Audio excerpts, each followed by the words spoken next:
Samore Love folks, what's up, what's going on? So you have now tuned into my Bad Girls Club Redemption Reunion Part 3 recap. Yes, this is finally over for the Bad Girls Club 13. I feel like it's been going, well, I don't feel like it was that long, but the break, it was supposed to end last week, but because of the holidays and everything, it ended up ending this week. And I can say the last episode wasn't bad at all. Like, it had some good entertainment, mainly for me, because Judy was there. But we're going to get more into that shortly. So we started off, and Happy New Year to those of you that haven't seen any of my other videos. Well, I only did one other one so far, and I put that up on my other channel yesterday. That was the Love and Hip Hop recap. So be sure to check that out on Samore Love TV. Okay, so, all right, so we start off right from where we left off. It was Tanisha. She was getting all hyped and everything, she's like, production, get here right now. Like, she totally, like, blacked out and was acting super ratchet. Like, she had, like, forgot that she was supposed to be better than all that, and that she was, like, a host now and not a member of the Bad Girls Club. Like, she was getting super ratchet real quick. But, I totally understand why she got upset, because it wasn't right the way that things went down. Jada, she got all mad, and she's going to sucker punch Danny in the face. And I felt like that was completely wrong, because when Camila was coming crazy, yes, she was trying to fight her and everything like that, but you ain't see her run up on her like that or nothing like that. You know what I'm saying? But because she know that Danny doesn't fight, who says she does not fight, she felt like, okay, this is the perfect opportunity for me to go ahead and fight somebody. Not even fight, to punch somebody in the face. So that was completely wrong. And Tanisha even asked her, like, once Tanisha calmed down and she got back on the stage and she apologized for acting all crazy and for screaming at Rima and everything like that. But she was like on some, I'm from Brooklyn, she's from Queens. We know if you putting up your hands like that, we already know, like, that you trying to fight or something. I mean, I think that's the universal language. If somebody's putting up their hands, regardless if you're from the Bronx, BX stand up, or if you're from Queens or you're from Brooklyn or whatever, you putting your hands out at somebody, that is automatically like, okay, hold up, she's trying to fight me type of thing. You know what I'm saying? So, yeah, she asked her, like, why is it that you going to go ahead, that you went and you hit her, but when Camila was there, you didn't do all of that. So she gives her little politically incorrect, as I would say, type of speech where it's like, oh, she was popping mad junk and you can't be saying stuff and think nothing's going to happen to you. So you punch somebody in the face because you're mad at what they say. But people talk about craziness about your mother and this and that, and you don't do all of that. I don't know. I feel like Jada's fake. I mean, she's good to hold her own, but I just felt like that right there showed, like, at the end of the day, she's not as strong as she portrays herself to be. But I'm not going to take away the fact that in her season, she held down her own. And also here, she's good at standing up for herself for the most part. But she be on some little slick stuff sometimes. So she's like somebody you can't really trust like that. Like, I wouldn't trust her with my life. I wouldn't say, here, can you please hold my life, cherish it, and make sure it doesn't get hurt. Okay? Make sure that you keep it good. Nah, I wouldn't do all of that.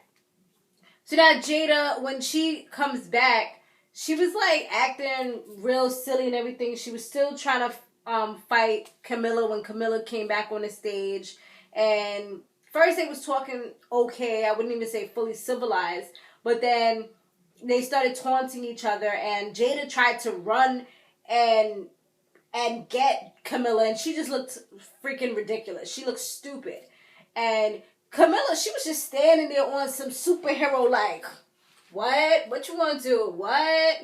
All she did was just put out her foot like, yo, I don't even need to touch you with my hands. I don't even need to get my hands dirty. I'll kick you off the stage. But luckily the security guards, they on deck. They've been on deck the whole entire season. They was ready. They caught her and kind of took her away for a little bit to go talk to Laura, the life coach, who kind of got her into a better space.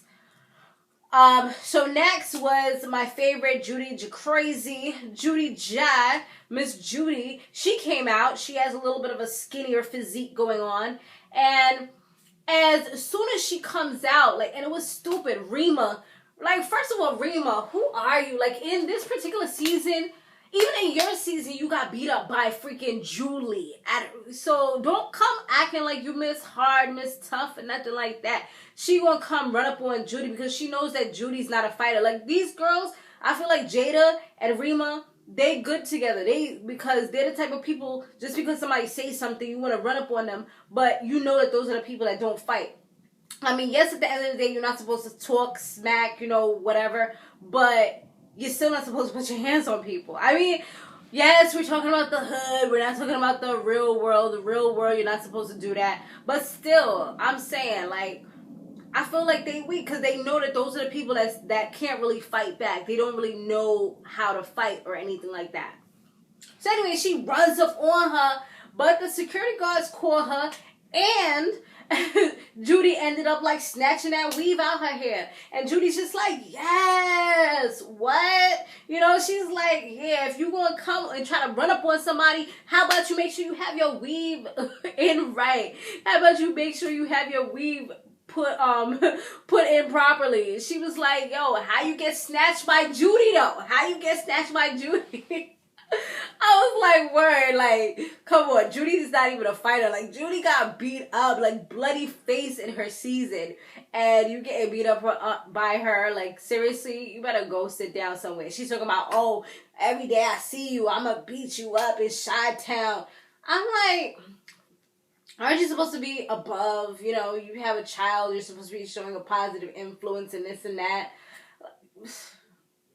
She needs another episode of redemption. Or maybe, I guess she's just trying to show herself. Since her coming on during the end to me was like ridiculous. It was irrelevant. Like, why one person out of everybody that needed to be replaced? There was how many people that left? Judy left. Freaking Red left. Natalie left. Did anybody else leave? I think it was just those 3. Yeah, but you bring one replacement? Like, she probably has some connection with somebody, which is the reason why she was able to get on. Anyway, so, there was a good moment following that where, oh yeah, and, she ended up taking the girl's voodoo doll too, and she freaking ripped the head off of it, and then she drive off. So I was like, that's messed up. But at the end of the day, Judy probably got a whole ton load of them, so she about to get the voodoo for her real quick. Plus, she got her hair. It's a wrap. You never know with them Creole people. Just like West Indian people. You never know that some of them people, they just do them obia. I don't mess with them. Anyways, so following that, there was a moment where Judy, she was talking to Rocky, and they were just kind of showing the scenes where Rocky was like being really nice to her and showed like she genuinely cared about her. But then Judy expressed that, at the end of the day, she thought that Rocky was something that she wasn't. She thought that she was this nice person. She wasn't a bully. But at the end of the day, she did end up bullying her and talking bad about her and talking about the way that she looks. And she was like that. It genuinely hurt her to hear Rocky talk about her like that, because she kind of like look up to Rocky. And once they do that, Tanisha was like, this is one of those moments where you guys should hug it out. So they ended up hugging it out, and it seems, at least for right now, they're in a better space. So that's pretty cool. And Judy, she did say that she would rather go through like a whole ton load of her own season, that she was in season 7 as opposed to being in Bad Girls Club 13. And she said one of the main reasons why is because she wasn't able to drink. And I feel like she does have a problem. Hopefully she's able to handle her issues. Maybe she'll be on Celebrity Rehab or something like that. Maybe that'll be her next show. Who knows? I guess we shall see what's coming up next for her. But, that's part of who she is. I remember when we went out, and I told you guys this before, and me and my cousin, we ended up in VIP with her because I used to be a club promoter. She, that was what she was doing. Got me more into Peach Ciroc. That's when it first came out. And all she was doing was drinking. And that's just been who she's known as. And she even said that during her during this particular season. She said that's what people know her as, is the party girl. She's the fun girl, the crazy one. And if you're not that, who are you? You know, are they going to still like you if you're not that wild and crazy person? And it's true. I remember back in the days when I was a club promoter, you know, that's one of the things. It was like I was always the life of the party because I was drinking all the time. And, you know, I wasn't an alcoholic. I won't say that. But, you know, that's... people knew, like, okay, once Samore comes into the party and she starts drinking, it's about to be crazy. Like, she'll take over the dance floor, you know? And once you're not drinking, it's like a whole different scene. It's just like... you know, nobody really wants to be your friend. Once you're sober, it's like you see all the stupidity that's going on around you, and it's not as fun, you know? You like that attention sometimes. You strive for it. I live for the applause, applause, applause. All right, so now, Natalie, no, first it was Red. She had sent in a video. No, she was on there via Skype, and she gave, like, really nice feedback, and She was just really respectful, and her makeup was on point, honey. And then Natalie, she also she sent in a video. She wasn't on Skype, but I feel like she did like a Julie, like, you know, punk status type of thing. Like, want to talk about people when you know that they can't really say anything back to you, and you're just trying to say what you want to say and just kind of shut down what anyone else has to say. And that's exactly what she did. She was just like talking bad about everybody, about Camila, how Camila wants to be like her and she's jealous of her. And she talks about Rocky, how Rocky is like a man. And she talks about Red. And she even talked kind of bad, I would say, about Judy as well, where she said that Judy's always had this obsession about her, and she said if she can act like she has a little bit of sense. And I'm just looking at Judy, and I'm just like, girl, like, these are the people that you want to have as your friend. Like, at the end of the day, she's not your friend. This is somebody that's going to play you, that is going to use you in order to make themselves look better. And it's not cool. It shouldn't be accepted just because, you know, whatever reason. I mean, maybe she's able to learn things from her, like, as far as, like, business related. That's the only thing I can see her learning from Natalie. But Natalie is one of those people that will say bad things about her and just kind of put her down. And that's not the kind of people that you want around you. Like, I had to drop people before in my circle because, you know, they kind of don't uplift you. They just kind of say things to bring you down, put you down, so that they can uplift themselves. They'll make you the mockery, the joke, so that they can look better. You know? It's like they don't have anything to say if they're not putting you down. And, I mean, that's not the kind of people that you should want to associate yourself with at the end of the day. So poor Judy, I feel like she uses, like, laughter and comedy kind of like as a defense mechanism. Because there was a part where Danny was trying to talk to her, like, seriously, and just, you know, talk to her about the help that she needs. And then she's like, yeah, I need help with my nose. And it's like, what are you talking about? It's like, it was like totally left field. I know someone who's done that before.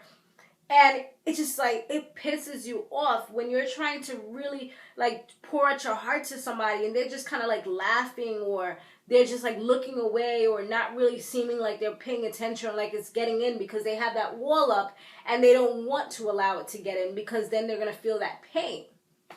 So I feel that that's exactly what Judy does. So Laura came out. She was looking super gorgeous. She spoke about how proud she is of the women. No, she spoke about how people do things that they're not necessarily proud about. But she said that these women are very brave to come on in front of America and show their flaws, show that they're not perfect and this and that. And she commends each and every one of them for what they have done. Judy, she started crying at one point because she was talking about that she just realized that Sarah wasn't there. And then she cried again.